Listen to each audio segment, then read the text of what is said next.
Delicious! Sarap nito, huh? Kumain ka, anak. Ito, brown rice, tapos salad, tuna. Very healthy. Organic lahat yan. Pwede po bang white rice na lang? Kasi hindi ko po masyadong gusto yung lasa ng brown rice. No. Hindi ka pwede mag-white rice, no? Dahil walang masyadong fiber yan. Ang brown rice, high in fiber yan. Gusto ko naman na maging katulad mo ko. Maging beauty queen like me. Araw-araw na lang po ba tayo kakain ng brown rice at ng salad lang? Hindi po ba pwedeng minsan normal food naman? O sige, ganito na lang. Wheat bread na lang ang kainin mo. Kukuha kita. Hindi po, Dad. Sorry, kung ano pong meron sa pagkainan natin, yun po yung kakainin ko. Very good. Okay, anak. Basta po sa family day, pupunta kayo, ha? Oo naman, anak. Ready na kami dyan sa activities na yan. Yes. Ano naman ang daddy tsaka mommy? Diba? Fit and fab. Huwag ka mag-alala. Tayo ang magwawagi doon.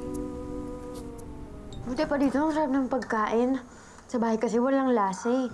OA kasi mag-diet ng mga parents ko. Oh, sige lang, kumain ka lang. Kung may meron pa dito, may ulam pa dito, marami pang ulam doon, marami pang extra rice kung gusto. Ikaw, hindi ka kakain? Hindi, okay lang ako.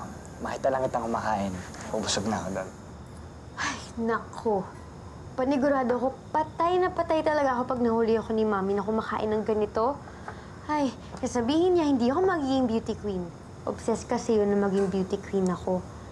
Hindi ko naman gusto yung gusto niya para sa akin. O sige, ano ba talagang gusto mo? Hindi ko naman pinangarap yung kasikatan, Butchoy. Hindi ko rin gusto na tingalain ako ng ibang tao. Gusto ko, simpleng buhay. Simpleng pagkain. Parang ganito, normal lang. Simple lang, gano'n, normal lang. Baka gusto mo mangasawa? Ano yun? Hindi, baka gusto mong dessert, di ba? Marami kaming dessert dito. Masarap magluto yung nanay ko ng dessert.